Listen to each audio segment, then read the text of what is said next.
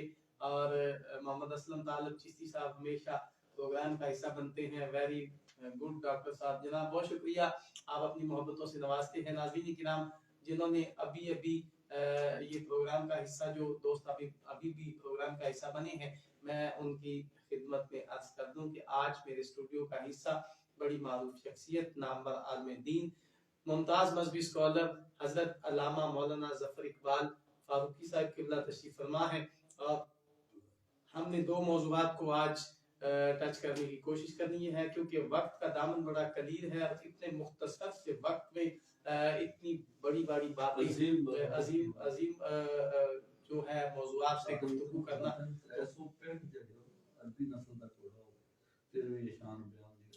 کیا بات.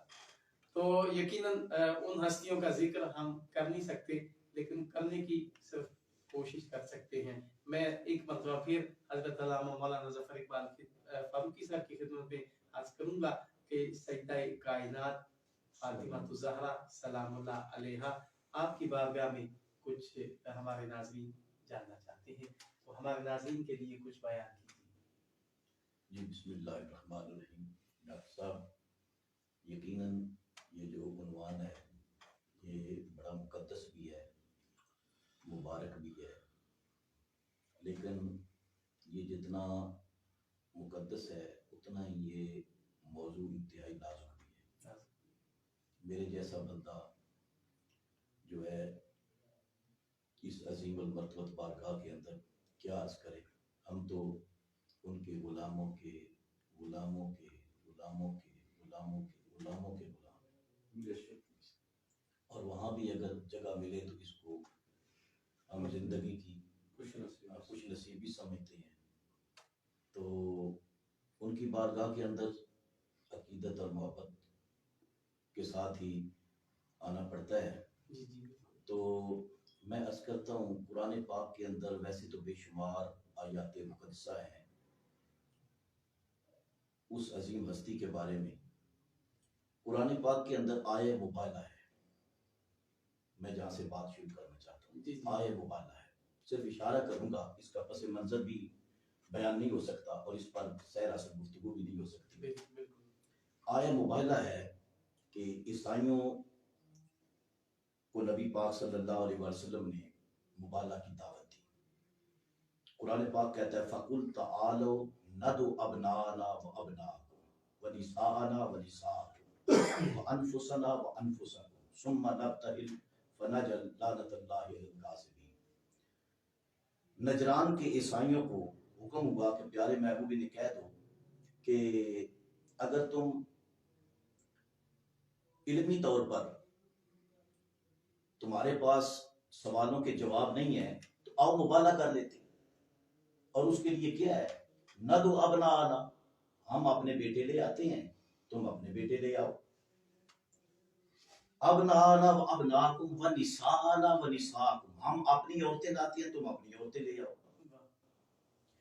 وَأَنفُسَنَا وَأَنفُسَكُمْ، ہم اپنی جانیں لے کر آتے ہیں، تم اپنی جانیں لے کر آ جاؤ، اور پھر مبالغہ کر لیتے ہیں، جھوٹوں پہ اللہ کی لعنت ہوگی۔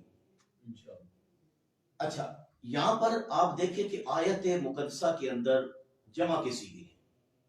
اب نا آنا، بیٹے لے کر آئے، ہم بیٹے لاتے ہیں، ہم عورتیں لاتے ہیں، تم عورتیں لاؤ، ہم جانے لاتے ہیں، تم جانے لاؤ۔ عربی کے اندر ہر بندہ جانتا ہے واحد ہوتا ہے، واحد کے بعد تثنیہ ہوتا ہے، دو ہوتا ہے، اور تثنیہ کے بعد جمع شروع ہوتی ہے، جبکہ اردو کا قاعدہ اور ہے، ایک واحد ہے، اس کے بعد جمع ہوتی ہے۔ تو آیت مبارکہ کے اندر جمع کے صیغے استعمال ہوئے کہ تم بیٹے لاؤ، تم عورتیں لاؤ۔ نبی پاک صلی اللہ علیہ وآلہ وسلم، یہ تاریخ گواہ ہے، تفسیر گواہ ہے، روایتیں گواہ ہیں، حدیثیں گواہ ہیں، سارے آئمہ گواہ ہیں اس بات پر کہ سرکار دو عالم صلی اللہ علیہ وآلہ وسلم نے بیٹوں کی جگہ صرف حسنین کریمین کا انتخاب کیا۔ کیا بات، کیا بات۔ اب ہم سے زیادہ عربی وہ عیسائی کے نجران بھی جانتے تھے، اور جب عورتوں کی باری آئی تو صرف خاتون جنت کا انتخاب فرمایا۔ واہ، سبحان اللہ۔ جب جانوں کی باری آئی صرف مولا کائنات مشکل کشا شیر خدا کا انتخاب فرمایا۔ کیا بات، کیا بات۔ اور جب حضور بیٹوں کو لے کر نکلے، حسن اور حسین تھے، خاتون جنت آپ کی پیاری لخت جگر بی بی پاک تھی، اور مولا علی تھی۔ دیکھنے کی بات یہ ہے، پہلی بات یہ کہ حضور نے انتخاب فرمایا کیا بات، دو کا۔ دو کا حکم ہوا تھا کہ بیٹے لے آؤ، بیٹوں سے مراد زیادہ ہوتے ہیں، دو نہیں ہوتے، جی جی، جمع کا صیغہ ہے۔ اور حضور نے انتخاب فرمایا بی بی پاک کا، اکیلی خاتون جنت کا، اکیلی عورت کا حکم نہیں آیا تھا، نساء علیہ آیا تھا۔ جی جی۔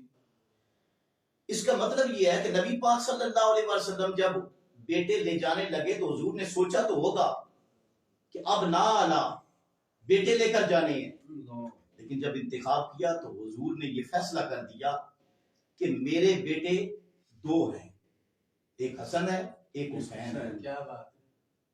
آقا جو اور امت کے بیٹے ہیں وہ بھی امت بیٹوں کی جگہ ہے، ان میں سے کسی کا انتخاب کر لیں، تو فرمایا پوری امت میں جو مقام حسن اور حسین کا ہے وہ کسی اور کا نہیں ہو سکتا۔ کیا بات، کیا بات۔ رشتے اور بھی ہوں گے، بیٹوں کی جگہ اور بھی ہوں گے، سبحان اللہ۔ لیکن فرمایا جو مقام حسن اور حسین کا ہے ان کے ساتھ کوئی اور کھڑا نہیں ہو سکتا، یہ جدا مقام ہے۔ کیا بات۔ اور پھر جب یہ حکم ہوا نساء، عورتیں لے کر آؤ، حضور نے اکیلے خاتون جنت کا انتخاب فرمایا۔ اب بیویاں حضور کی ازواج مطہرات بھی تھی، عصمت کے اعتبار سے بڑی عصمت ہے، بڑی شانیں ہیں، لیکن خاتون جنت، اکیلے خاتون جنت کا فیصلہ کیوں فرمایا؟ حضور نے فیصلہ کر دیا کہ یہ انتخاب میرا انتخاب ہے، اور میرا انتخاب یہ ہے کہ خاتون جنت کے درجے اور مقام اور ان کا ہم پلہ اور ان کے ساتھ کھڑا ہونے والا کائنات کے اندر کوئی اور شخصیت نہیں ہے۔ اس مقام پر اگر فائز ہے تو وہ صرف اور صرف خاتون جنت سیدہ زہرا بتول سلام اللہ علیہ۔ اور پھر جانے لے کر آؤ، تو جب جانوں کی بات آئی تو مولا علی کو لے کر آئے۔ حضور فرماتے علی ان کا نفسی، علی میری جان کی طرح ہے۔ مولا علی حضور کی جان ہے، ساری کائنات کی جان تو خود حضور ہے، حضور جانے کائنات ہیں، جو جانے کائنات ہے اس کی جان جو ہے وہ مولا علی کی ذات پاک۔ سبحان اللہ۔ علی جانے جان ہے، یعنی جانے جانا ہے کائنات کے اندر۔ اگر کوئی جانے جانا ہے تو وہ مولا علی کی ذات، مشکل کشا شیر خدا کی ذات ہے۔ اب دوسری طرف آپ دیکھیں عیسائی جو تھے جن کو مبالغہ کا چیلنج کیا جا رہا تھا، جب حضور دو بیٹے لے کر نکلے، بیٹی کو لے کر نکلے، مولا علی کو لے کر نکلے، تو انہوں نے بھی یہ اعتراض نہیں اٹھایا تھا، حکم تو ہوا ہے کہ بیٹے لے کر آؤ، آپ دو لے کر آ رہے ہیں، حکم ہوا ہے عورتیں لے کر آؤ، آپ اکیلے اپنی بیٹی کا انتخاب کیا ہے۔ یہ بات تو یہودی عیسائی بھی جانتے تھے، یہ بات عیسائی بھی جانتے تھے کہ نبی پاک صلی اللہ علیہ وسلم کے دونوں شہزادوں کی عظمت کے برابر اور کسی کی عظمت نہیں ہے، اور ان کی بیٹی کے برابر اور کسی کی شان بھی نہیں ہے، اور مولا علی کے برابر کسی کا مقام بھی نہیں ہے۔ اور رسول کریم صلی اللہ علیہ وسلم پھر چلتے ہیں تو حضور نے مولا علی کو فرمایا علی آج اس طرح چلیں گے کہ آگے آگے میں چلوں گا، جہاں میرے قدم لگیں گے ان قدموں کے اوپر میری بیٹی زہرا پاک کے قدم لگیں گے، اور جہاں زہرا پاک کے قدم لگیں گے اوپر تیرے قدم لگیں گے، نیچے میرے قدم ہوں گے، اوپر تیرے قدم ہوں گے، درمیان میں جو نقش ہوگا یہ میری بیٹی کے قدموں کا ہوگا، تاکہ قیامت تک کوئی گزرنے والا یہاں سے گزرے وہ بڑے مرتبے والا ہو، بڑے مقام والا ہو، اس کی نگاہ پڑے تو وہ تیرے قدموں پر پڑے، نیچے سے زمین اگر دیکھنا چاہے اسے مصطفیٰ کے قدم نظر آئے، اوپر اگر عرش دیکھنا چاہے اسے مرتضیٰ کے قدم نظر آئے۔ میری بیٹی کے جو آپ کے جو پائے ناز ہیں ان کا بھی یہ پردہ ہے، اور ان کی بھی یہ عصمت ہے، ان کی بھی یہ طہارت ہے کہ کسی کی نگاہ بھی رسول اللہ پسند نہیں کرتے کہ اس نقش پر پڑ جائے جو رسول کریم صلی اللہ علیہ وسلم کی شہزادی کے قدموں کے ساتھ زمین پر بنتے ہیں۔ تو یہ شان و عظمت حضرت خاتون جنت سلام اللہ تعالی علیہا کی ہے۔ آپ حضور کے گھر کے اندر آپ نے جنم لیا، آغوش نبوت کے اندر آپ کی پرورش ہوئی، بڑی خوبصورت بات کی ہے علامہ اقبال نے، لیکن میں چاہوں گا اس سے پہلے نبی پاک صلی اللہ علیہ وسلم نے اپنی بیٹی کا نام فاطمہ رکھا۔ ہم بڑے عقیدت والے لوگ ہیں، حکیم صاحب اکروانی درگاہ سے ان کا تعلق ہے، تو یہ نام پاک جو ہے یہ لینا جو ہے نا، میں سمجھتا ہوں یہ بھی بڑا مشکل مرحلہ ہوتا ہے۔ ہمارے استاد فرماتے تھے کہ جب بھی بی بی پاک کا ذات نام آئے تو ان کا ذاتی نام نہیں لینا چاہیے، بلکہ ان کو زہرا کہنا چاہیے، بطول کہنا چاہیے، سیدۃ النساء العالمین کہنا چاہیے، بدعت رسول کہنا چاہیے، ان کو نور چشم رحمت للعالمین کہنا چاہیے۔ یعنی آپ کے بے شمار القابات ہیں، ان القابات سے نام لینا چاہیے، اس لیے کہ آپ کے نام نامی اسم گرامی کا جو مرتبہ اور مقام ہے وہ بہت زیادہ ہے۔ بلکہ یہاں پر میں یہ عرض کرتا چلوں کہ آپ ہمیشہ سنایا کرتے تھے حضور شیخ الاسلام خواجہ محمد قمر الدین سیالوی رحمۃ اللہ تعالیٰ علیہ، جن کو دنیا پیر سیال کہتی ہے اور لاجپال کہتی ہے، اور میں کہتا ہوں ہم تو مشرق میں قادری ہیں، لیکن اس کے باوجود ہم کہتے ہیں کہ پیر سیال صرف لاجپال نہیں بلکہ لاجپالوں کے بھی لاجپال ہیں، ہاں لاجپالوں کے بھی لاجپال ہیں، بڑی عظیم المرتبت علمی شخصیت تھے۔ تو آپ کے بارے میں میرے حضور خضر ملت رحمۃ اللہ تعالیٰ علیہ آپ فرماتے ہیں، بڑے بڑے علماء بیان بھی کرتے ہیں، کتابوں کے اندر ملفوظات کے اندر بھی لکھا ہے کہ آپ جب حدیث پڑھاتے تھے تو جس حدیث کے اندر روایت کے اندر جو سند ہوتی ہے اس کے اندر یہ نام نامی اس میں گرامی آتا سیدہ زہرا پاک کا، تو آپ اپنے شاگردوں سے فرماتے کہ جاؤ جلدی کرو، تازہ وضو کرو، خود بھی وضو تازہ کرتے۔ تو کئی بار انہوں نے عرض کیا حضور ہم تو وضو کر کے حدیث پڑھتے ہیں، تو فرمایا کر کے پڑھتے ہو، لیکن یہ احترام ہے کہ آگے جو میں حدیث پڑھنے والا ہوں اس کے اندر جو نام نامی اس میں گرامی آ رہا ہے وہ رسول اللہ کی شہزادی کا آ رہا ہے اور ان کا ذاتی نام ہے۔ اور جب وہ وضو کر کے آتے تو بٹھاتے تو فرماتے اب جب میں نام پڑھوں گا، جب نام آئے گا روایت کے اندر چونکہ نام تو لینا ہے، تو جب میں نام پڑھوں گا تو میں بھی آنکھیں بند کر لوں گا، تم بھی آنکھیں بند کر لینا، میں بھی سر جھکا لوں گا، تم بھی سر جھکا لینا، اور سر جھکا کر نام لینا اس خاتون قیامت کا کہ جو رسول اللہ صلی اللہ علیہ وسلم کی پیاری شہزادی ہیں۔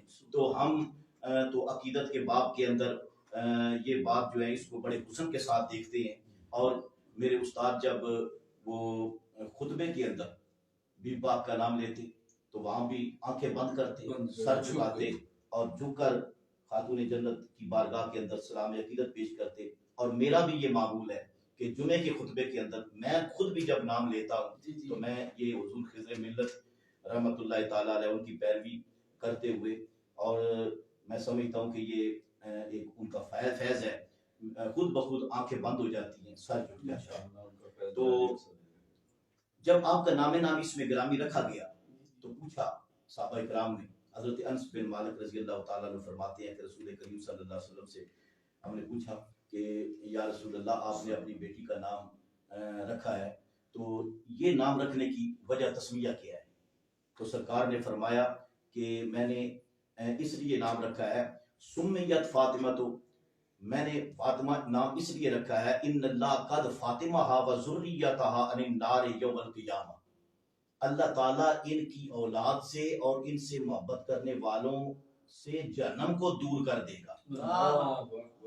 ان اللہ قد فاطمہ و ذریتہا و محبیہا عن النار یوم القیامہ، کہ قیامت کے دن اللہ تعالیٰ ان کی اولاد سے اور ان سے محبت کرنے والے جو عہدیدار ہوں گے ان سے جہنم کو دور کر دے گا. تو آپ کا نام نامی اس میں گرامی رکھا گیا. اور پھر آپ کی عظمت اور آپ کی شان کے بارے میں اگر میں بیان کرنا روایات اور احادیث کی روشنی میں شروع کر دوں تو اتنی بے پناہ ذخیرہ احادیث میں آپ کی شان و عظمت بیان کی گئی ہے. آپ کو میں بس اتنا کہنا چاہتا ہوں کہ سرکار صلی اللہ علیہ وسلم کا یہ فرمانا کہ فاطمہ بدعۃ منی، فاطمہ میرے جسم کا حصہ ہے.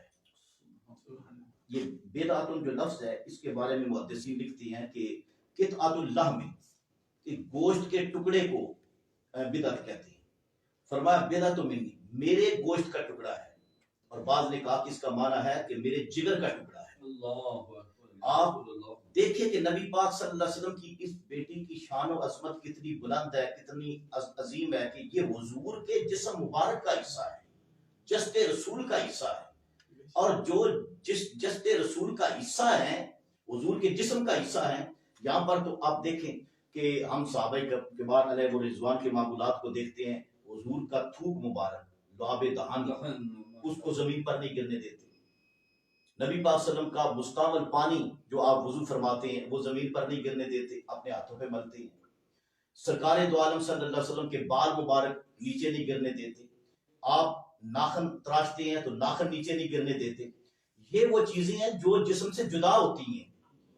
لیکن زہرا پاک کو جو نسبت حاصل ہے وہ تو جسد رسول کا حصہ ہے جو جسم سے جدا ہی نہیں ہو سکتی. اور آپ اندازہ لگائیں کہ یہاں پر بال کا احترام کیا جاتا ہے، یہاں پر حضور کے لعاب مبارک کا احترام کیا جاتا ہے، نبی پاک صلی اللہ علیہ وسلم کے پسینہ مبارک کا احترام کیا جاتا ہے. جس نبی کا پسینہ اتنی شان والا ہے، جس نبی پاک صلی اللہ علیہ وسلم کا لعاب مبارک اتنی شان والا ہے، جس کے بال مبارک اتنی شان والے ہیں، اس کے خود جو جسم کا حصہ ہے اس کی شان کا کیا. اور اس پر محدثین نے لکھا ہے اور وہ کہتے ہیں کہ چونکہ سیدہ زہرا پاک نبی پاک صلی اللہ علیہ وسلم کے جسم عطر کا حصہ ہے. اور اس کے بارے میں امام سہیلی نے لکھا ہے، وہ فرماتے ہیں کہ اس سے انہوں نے استدلال کیا. وہ کہتے ہیں جو بی بی پاک کی گستاخی کرے وہ بندہ کافر ہو جاتا ہے. اس کی وجہ فرماتے ہیں وہ جسم جسد رسول کا حصہ ہے. ان کی بے ادبی کرنے والا، ان کی شان کے اندر گستاخی کرنے والا براہ راست حضور کی گستاخی کر رہا ہے، حضور کا بے ادب ہے. اور یہی بات شاہ عبدالحق محدث دہلوی رحمۃ اللہ علیہ نے لکھی ہے. وہ بھی فرماتے ہیں اس سے مراد یہی. امام سبکی نے بھی یہی لکھا ہے کہ جو نبی پاک صلی اللہ علیہ وسلم کی پیاری بیٹی خاتون جنت ان کی شان کے اندر بے ادبی کرتا ہے، گستاخی کرتا ہے، وہ بندہ دائرہ اسلام سے خارج ہو جاتا ہے. اس لیے کہ ان کی بے ادبی خود رسول اللہ کی بے ادبی ہے، حضور کی گستاخی ہے. تو نبی پاک صلی اللہ علیہ وسلم نے جو درجہ جو مقام آپ کو عطا فرمایا، اگر اس کی بات کی جائے تو آج دیکھیں نا فضیلت کے معاملے میں بڑی لے دے ہوتی ہے. کوئی کہتا ہے فلاں کا امت میں سب سے زیادہ مقام ہے، کوئی کہتا ہے فلاں امت میں افضل ہے. افضلیت پر الگ الگ رائے ہیں لوگوں کی، الگ الگ لوگوں کی پھر جہاں جہاں عقیدتیں ہیں. لیکن میں کہتا ہوں کہ حضرت عائشہ صدیقہ رضی اللہ تعالیٰ عنہ نبی پاک صلی اللہ علیہ وسلم کی ازواج مطہرات میں سے، اور بڑے بڑے جو محدثین حدیث بیان کرنے والے صحابہ ہیں یہ ان کی بھی استاد ہیں، حضرت عائشہ صدیقہ رضی اللہ تعالیٰ عنہ. حضرت عائشہ صدیقہ رضی اللہ تعالیٰ عنہ کا فیصلہ یہ ہے، آپ فرماتی ہیں ما رأیت احدا قط افضل من فاطمہ غیر ابیہا. فرماتی ہیں میری نظر کے اندر میں نے سیدہ خاتون جنت سے افضل ان کے والد کے سوا کسی کو نہیں دیکھا. فرماتی ہے کہ اس جہان کے اندر اگر سب سے بلند مقام اور مرتبہ کسی ذات کا ہے تو حضرت خاتون جنت کا ہے. ان سے زیادہ صرف ان کے باپ ہیں اور کوئی افضل نہیں ہے. یہ فیصلہ جو ہے یہ حضرت عائشہ صدیقہ رضی اللہ تعالیٰ. اور اسی طرح امام مالک بھی اس فیصلے پر آئی، وہ بھی فرماتے ہیں کہ ہم حضرت خاتون جنت پر کسی بندے کو فضیلت نہیں دیتے، ہم کسی کا مرتبہ نہیں مانتے خاتون جنت سے زیادہ. اور یہاں پر انصاف کی بات بھی یہ ہے، حکیم صاحب، ڈاکٹر صاحب، آپ خود سوچیں کہ یہاں پر میں اگر نام لینا شروع کر دوں کس کس نے لکھا تو یہ بات لمبی ہو جائے گی. کہتے ہیں کہ نبی پاک صلی اللہ علیہ وسلم جہاں پر آپ اس وقت آپ کا روزہ اقدس ہے، اور روزہ اقدس کے اندر پھر وہ جگہ جہاں پر سرکار دو عالم صلی اللہ علیہ وسلم کا جسد مبارک ہے، اور جسد مبارک کے ساتھ جو مٹی اور جو زمین کا حصہ مس ہے نا، کہتے ہیں کہ وہ دنیا کے اندر وہ بیت اللہ سے بھی افضل ہے، مدینہ الرسول سے بھی افضل ہے جو حضور کا شہر ہے اس سے بھی افضل ہے، اور مکہ سے بھی افضل ہے، حتیم سے بھی افضل ہے، اور پھر کہتے ہیں کہ وہ سدرہ سے بھی افضل ہے، عرش عظیم سے بھی افضل ہے، اللہ کے عرش سے بھی وہ مقام افضل ہے. کیوں کہ اس کا براہ راست تعلق اس زمین کے حصے کا حضور کے وجود کے ساتھ ہے.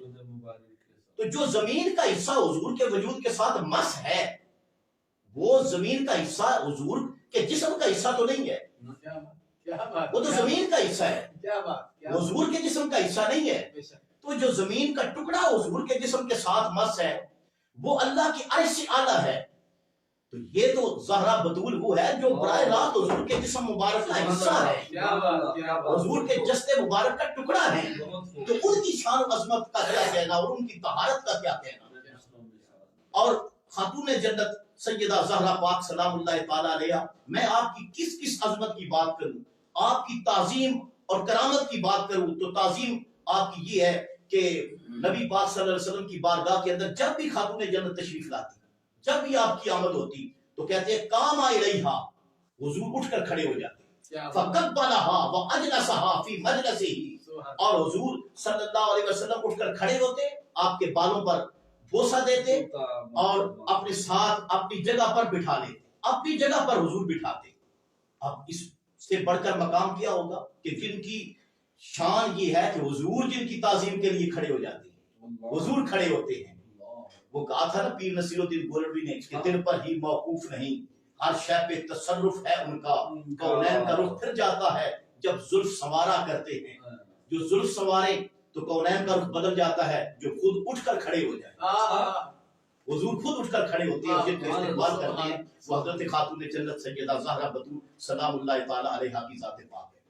اور پھر ڈاکٹر صاحب میں عرض کرتا چلوں کہ حضرت زہرا بطول سلام اللہ علیہ کی کا نکاح مولا علی سے ہوا، اور حضور نبی کریم صلی اللہ علیہ وسلم نے اپنی بیٹی کو مخاطب کرتے ہوئے فرمایا تھا اے میری بیٹی لقد زوجتک سیدا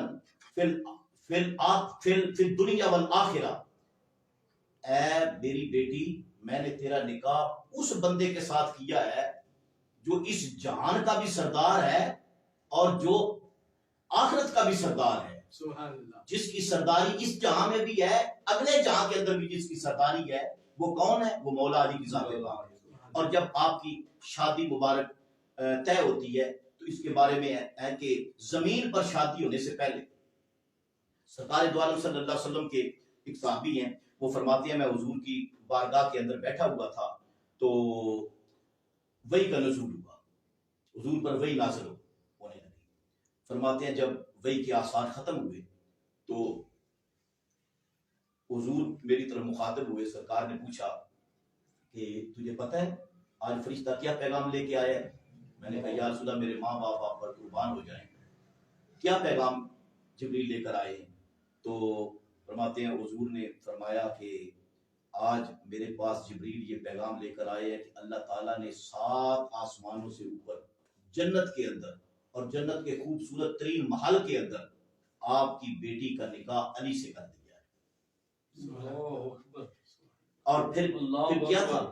فرماتے ہیں کہ نکاح جو ہے وہ بیٹی سے کر دی، خاتون جنت سے کر دیا ہے، اور نکاح پڑھایا کس نے ہے؟ فرماتے ہیں کہ میکائیل نے نکاح پڑھایا ہے، جبرائیل اور اسرافیل کو گواہ بنایا گیا ہے، اور اللہ خود ولی بنا ہے. ولی ہوتا ہے جو اس وقت وارث ہوتا ہے، اللہ خود ولی بنا ہے اور علی سے نکاح ہوا ہے. پھر زمین پر جب نکاح ہوا تو رسول کریم صلی اللہ تعالی علیہ وآلہ وسلم نے اپنی پیاری بیٹی نور نظر لخت جگر سیدہ زہرا بطول سلام اللہ علیہا آپ کا نکاح جب کرنے لگے تو حضور نے 400 مسکال چاندی کے عوض اپنی بیٹی سے فرمایا کہ اے بیٹی میں 400 مسکال چاندی کے عوض علی سے تیرا نکاح کر رہا ہوں، تجھے قبول ہے؟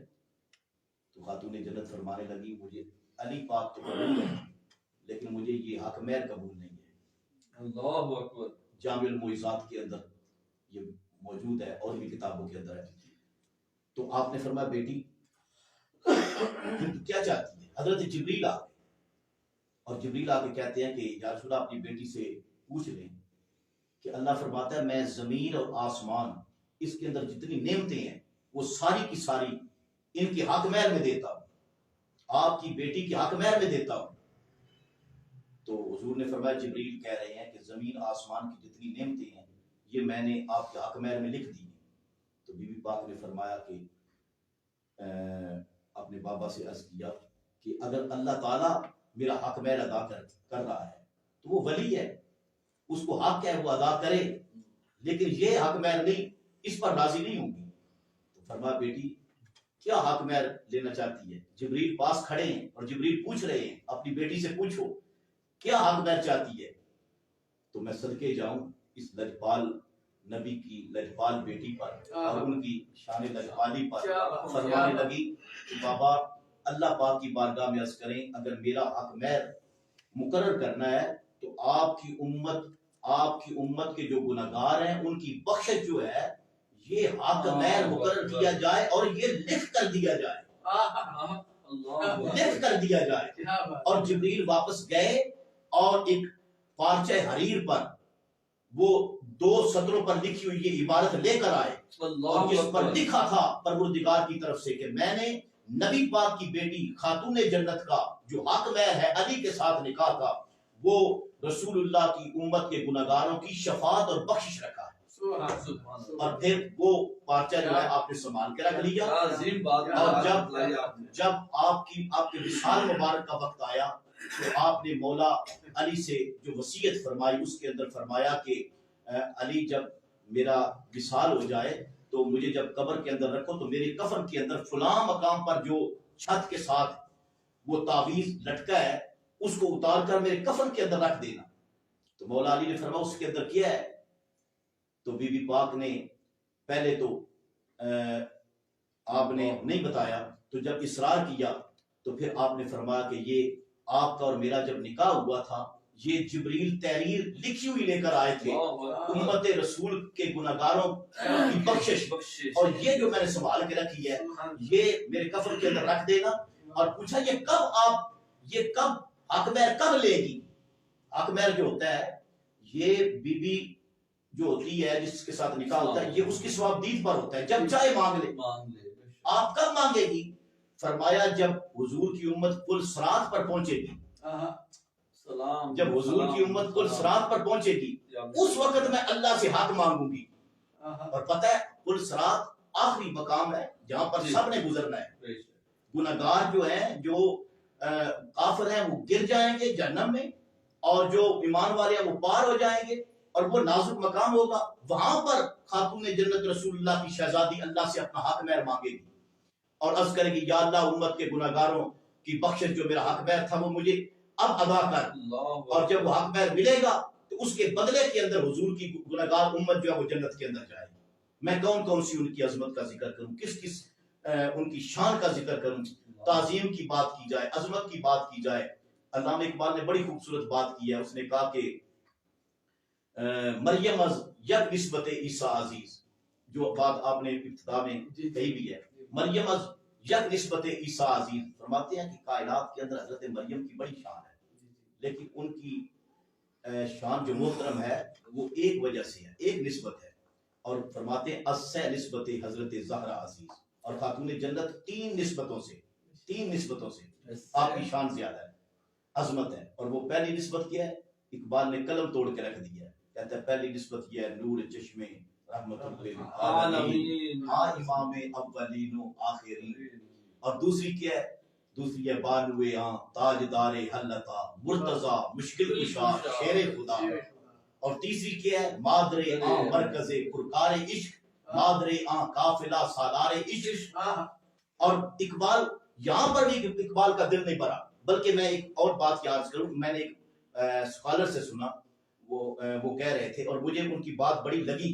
اقبال نے ویسے تو کمال کیا ہے نا، اقبال تو بڑا عشق کا بندہ ہے اور ان کی محبت بھی بڑے عروج پر ہے. وہ کہتے ہیں کہ میرے لحاظ سے اقبال کو یہاں متشابہ لگ گیا ہے. کہتے ہیں متشابہ لگ گیا. میں نے کہا کیا؟ میں نے ان کی گفتگو سنی، وہ کہتے ہیں متشابہ لگ گیا ہے. میں نے کہا کیسا؟ کہنے لگا 3 نسبتیں اقبال کو نظر آئی ہیں، ایک اقبال بھول گیا ہے. میں نے کہا کیا؟ کہتا ہے یہ بھی بات ٹھیک ہے کہ وہ مصطفیٰ کریم صلی اللہ علیہ وسلم کی نور نظر ہے، یہ بات بھی ٹھیک ہے وہ مشکل کشا کی زوجہ ہے، یہ بات بھی ٹھیک ہے وہ حسن اور حسین کی والدہ ہے. لیکن فرماتے ہیں جہاں ان کا باپ اتنا عظیم ہے وہاں ان کی ماں بھی بڑی عظیم ہے. ماں ملکۃ العرب ہے. ماں کون ہے؟ سیدہ خدیجہ الکبریٰ ہے. اور شان یہ ہے کہ خدیجہ الکبریٰ جب تک رسول اللہ کے نکاح میں رہی حضور نے دوسرا نکاح نہیں فرمایا. اور بیٹی کی شان یہ ہے جب تک مولا علی کے نکاح میں رہی مولا علی نے دوسرا نکاح نہیں فرمایا. اور خاتون حضرت سیدہ خدیجہ الکبریٰ کی شان یہ ہے کہ ساری بیویوں میں حضور سب سے زیادہ جن سے پیار کرتے تھے، جن سے محبت کرتے تھے، اور ان کی وفات کے بعد بھی جن کا کثرت کے ساتھ ذکر کرتے تھے وہ حضرت زہرا بطول کی والدہ حضرت خدیجہ الکبریٰ ہے. نہ اس ماں کا جواب ہے نہ اس بیٹی کا جواب ہے. باپ بھی بے مثل ہے، ماں بھی بے مثل ہے، بیٹی بھی بے مثل ہے. اور اقبال نے آگے بات کی ہے، وہ کہتا ہے رشتہ آئینے حق زنجیر پاس. کہتا ہے جب میں حضور کی اس بیٹی کی شان کو دیکھتا ہوں تو پھر میں یہ دیکھتا ہوں میرے پاؤں کے اندر جو زنجیر شریعت کی پڑی ہے، رشتہ آئینے حق زنجیر پاس بفرمان جناب مصطفیٰ. اور حضور کے فرمان مجھے نظر آتے ہیں. کہتا ہے اگر یہ شریعت کی زنجیر نہ ہوتی اور سرکار کی بار بار یہ تاکید نہ ہوتی تو فرماتا ہے اقبال کہتے ہیں کہ ورنہ گردے تربتش گردید میں، کہتا ہے کہ پھر کیا کرتا؟ کہتا ہے میں خاتون جنت کی قبر کا طواف کرتا. ورنہ گردے تربتش گردید میں زہرا بطول کی قبر کا طواف کرتا. لوگ کعبے کا کرتے ہیں، میں نبی پاک کی بیٹی کی قبر کا طواف سجدہ ہا پر خاک روح پاشید میں.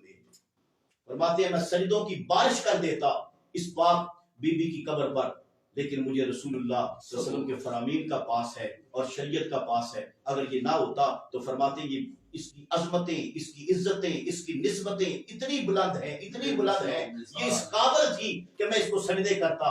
لیکن شریعت کے اندر اللہ کے سوا کسی کو سجدہ جائز نہیں ہے. شریعت کے اندر کعبے کے علاوہ کسی کا طواف جائز نہیں ہے. ورنہ فرمایا یہ اس کی عظمت اور شان جو ہے اس کے کیا کہیں. جی ماشاءاللہ ماشاءاللہ. ناظرین اکرام، چونکہ پروگرام کا وقت اختتام کی طرف ہے اور چودھری علی اکبر گوندل صاحب جولانا ضیاء آباد سے ہمارے پروگرام کا حصہ بنے. خوش آمدید علی اکبر گوندل صاحب، اللہ پاک آپ کو سلامت رکھے. قاری محمد رفیق قادری صاحب، دوستوں کو سلام. ماشاءاللہ اور کیا خوبصورت گفتگو ہے. جی قاری محمد رفیق قادری صاحب بہت شکریہ. عامر عزیز مرزا صاحب بہت شکریہ جناب. آپ بھائیوں کو پیار بھرا سلام. جی بہت شکریہ جناب دوستوں کا جنہوں نے پروگرام کو پسند کیا، پروگرام کا حصہ بنے. جاتے جاتے ایک ہی جملہ سیدہ کائنات کی بارگاہ میں عرض کرنا چاہتا ہوں کہ نبی دی بیٹی نایاب زہرا، نام عزت معاب زہرا. نبی دی بیٹی نایاب زہرا، نام عزت معاب زہرا. میری عقل دا فیصلہ ہے علی سوال جواب زہرا. اور حیا کے ماتھے کا تاج زہرا، حیا کے ماتھے کا تاج زہرا. وفا پرستی کی لاج زہرا. مقام خون حسین یہ ہے، کرے گی جنت پہ راج زہرا، کرے گی جنت پہ راج ڈاکٹر زہرا. صاحب آپ کی اجازت سے میں نے بھی چند شعر لکھے ہیں جی باپ کی شان کے اندر. تو میں ضرور چونکہ میرے استاد حضور خضر ملت پیر سید خضر حسین چشتی، ان کے ساتھ رہتے ہوئے، ان کی صحبت اور سنگت میں رہتے ہوئے، ان کے شاگردوں میں شاعری میں سب سے آخری مقام میرا ہے ماشاءاللہ. اور یہ میں نے چند چیزیں باتیں لکھی ہیں.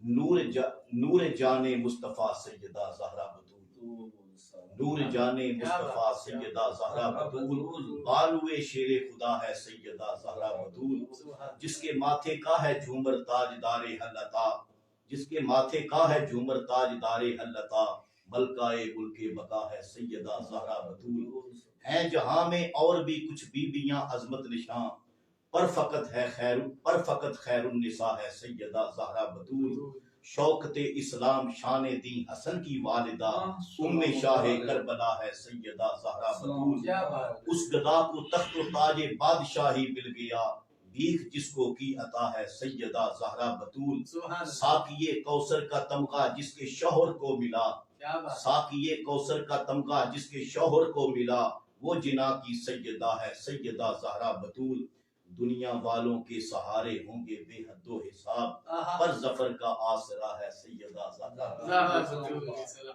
کیا بات، کیا بات، سبحان اللہ۔ ناظرین کرام، آج ہمارے اسٹوڈیو کا حصہ بڑی ممتاز شخصیات حضرت علامہ مولانا ظفر اقبال فاروقی صاحب قبلہ تشریف لائے، دل کی عطا گرائیوں سے میں ان کا شکر گزار ہوں کہ بہت ساری مصروفیات پہ سے وقت نکال کر آج ہمارے اسٹوڈیو کا حصہ بنی، اور الحاج حکیم خالد جاوید صاحب، آپ بھی اسٹوڈیو کا حصہ بنی، انہیں بھی ان کا بھی بہت زیادہ شکریہ ادا کرتا ہوں۔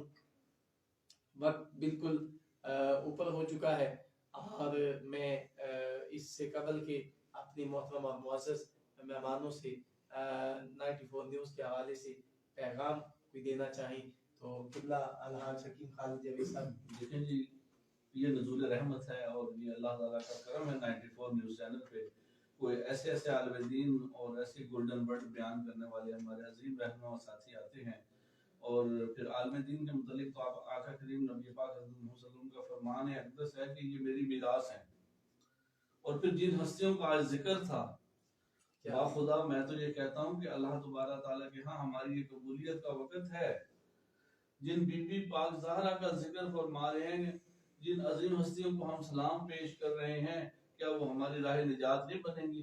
94 نیوز چینل کی تمام ٹیم کو سلام، ان کے آباء و اجداد کو سلام، ان کی پرورش کرنے والوں کو سلام، اور میں شکر گزار ہوں اپنے رب العزت کا اور اپنے مرشد حضرت بابا فرید الدین گنج شکر کا اور پیر صاحب لجپال حضور کا کہ انہوں نے ہمیں یہاں پر بیٹھ کر شان اقدس میں چند الفاظ بیان کرنے کی توفیق عطا فرمائی۔ اللہ تبارک تعالیٰ یہ ہیرے یہ موتی سلامت رکھے۔ جی 94 نیوز کے حوالے سے علامہ ظفر جی ڈاکٹر صاحب، 94 نیوز جو ہے یہ میں سمجھتا ہوں کہ اس دور کے اندر یہ جو آپ پروگرام کرتے ہیں اور یہ 94 پر جو یہ سہولت میسر ہے لوگوں تک پیغام پہنچانے کی، یہ ان کی بہت بڑی کامیابی ہے، اور اس سے بڑھ کر اور کامیابی کوئی نہیں ہو سکتی کہ آپ دین کا پیغام اور دین میں پھر ان ہستیوں کا پیغام کہ جن کی اتنی قربانیاں ہیں، آج جس طرح آپ نے ذکر کیا اسی طرح پہلے بھی حاضری ہوتی رہتی ہے، اور آپ کے اس چینل کے حوالے سے میں آج کا جو لب لباب ہے، جو بات ہے، وہ ناظرین تک یہ پہنچاتا ہوں کہ کوئی جتنا بھی بڑا ہو، عالم ہو، فاضل ہو، مفتی ہو، قاری ہو، جو بھی ہو، ہم اب دنیا میں جہاں رہتے ہیں ہم بڑا کچھ اپنے آپ کو سمجھتے ہیں، بڑی بڑی ہم فن جانتے ہیں، لیکن میں چاہتا ہوں کہ میں یہ پیغام دنیا کو بتاؤں۔